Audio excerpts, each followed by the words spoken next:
You have to stand in front of 42 judges. And in front of every judge, you say, no, I did not do this. So no, I did not commit adultery.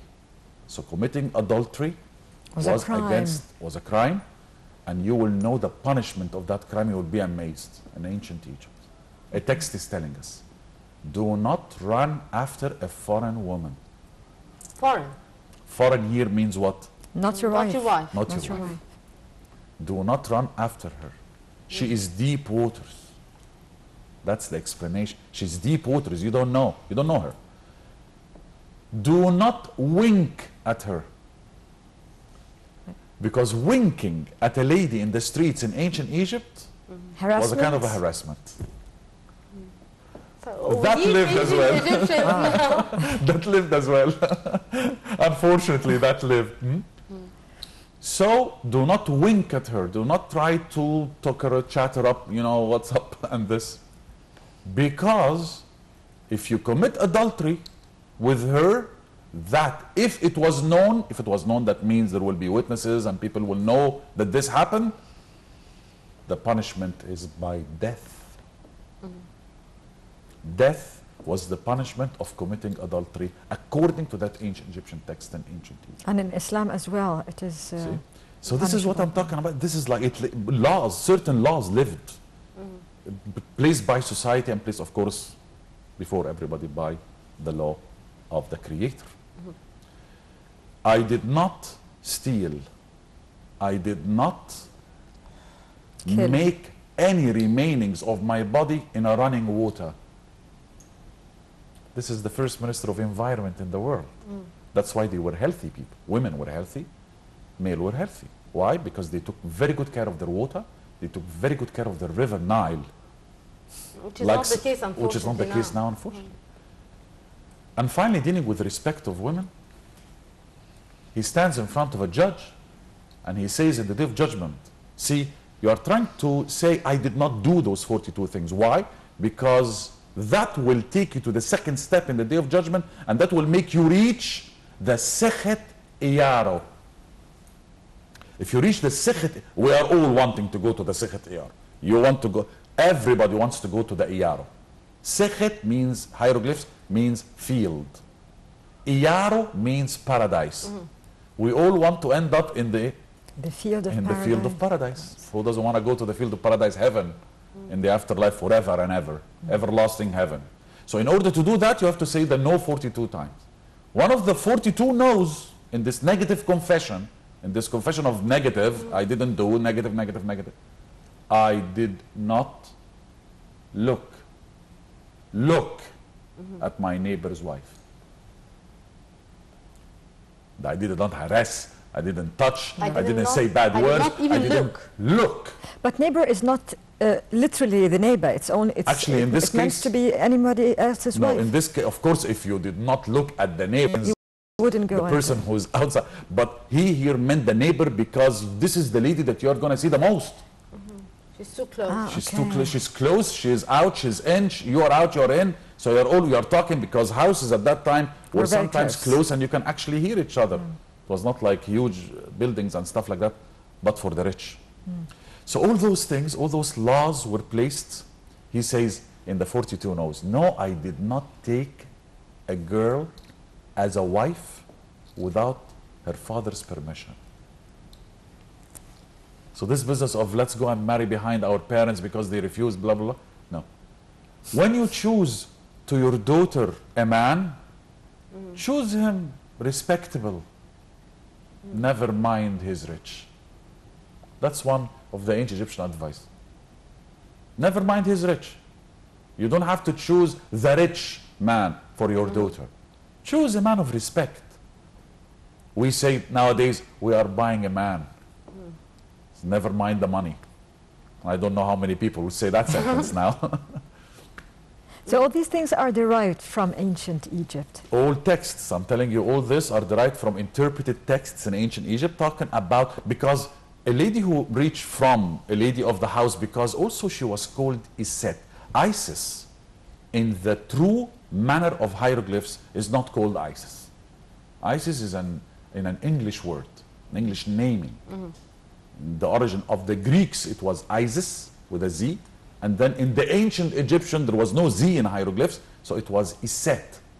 When you read her name on the walls Not and Isis. on the hieroglyphs, not Isis. There is no Isis in ancient Egypt.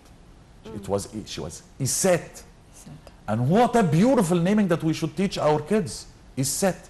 Because Iset became that lady who was very unique. The uniqueness of this lady, who turned herself into a vulture, a female beautiful bird, and flapped her wings so that she can search for her husband who was killed. She's the dedicated lady who lost her husband. How many times you've heard that in the society? A lady who loses her husband and she struggles through life to keep the house correct, to keep the house going right. One son, Horus, she's protecting him as well because he is in fight. He is in a great battle against evil. So she's a good lady, Iset. Okay, every lady will have the good and the bad. Iset became unique as a woman. That's why every woman, if she's unique, you give her this title, don't you? Today, my mother is Sit Bassam. You will never hear her name. I'm 51 years of age. How many times I've heard the name of my mother spoken in the air like that, in Alexandria or in Cairo? None. None. None. That's the respect. So Iset. Iset to Kalthum, the famous singer, because she's unique. And then the Egyptians removed the name and kept the title. She became Iset. They didn't even mention Kalthum. Now you know that she's Iset. And not El Sit.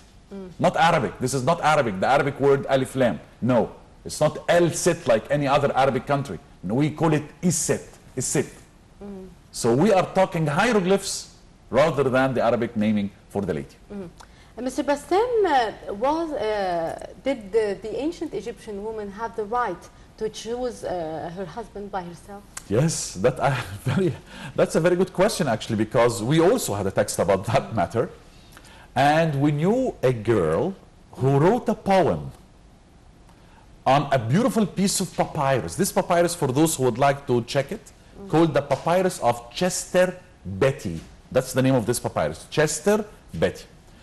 On this piece of papyrus, we have a girl who didn't mention her name. She was shy, but it seems that she was in likeness with a young, cool guy. She mentions his name. Yes. His name was Mihi. So she's telling us who is Mihi. She says, Mihi, here he comes with his friends. So this is the gang of the cool guys coming, walking, sitting in the streets, you know, sitting around, you know, showing themselves, you know. And he is Mihi who is dwelling, he's living, he's dwelling in front of my mother's house. So he is the son of the neighbors. He is Ibn al-Giran. And Mihi, it seems that she's in likeness with him. My mother is telling me, oh, you went and you talked to your mother then. You discussed that feeling that you feel for this young guy with your mother, which is very good. Because she didn't like do, you know, decisions with, no, she goes and she discusses it with her mother. My mother is telling me, don't let your heart to expose your feelings. Don't go on and say, oh, I'm in love with this guy and everybody will be talking about you. Don't be that straightforward with that business. You have to be shy. You have to be discreet about it. Do not let your heart expose your feelings. So that's a good advice by the mother to the daughter. But me, she says, if you come to my place, my mother, my father, my family, members of my family are going to welcome you with happiness. She's asking him to come and propose. And she is confirming with him that we are going to say yes. That they will welcome. She was such an influential person. Exactly. Okay. Mr. Bassam will be back to... We'll have this report by our colleague Dina Yunus, and then we'll continue our discussion with Mr. Bassam Elshamaa. So stay with us.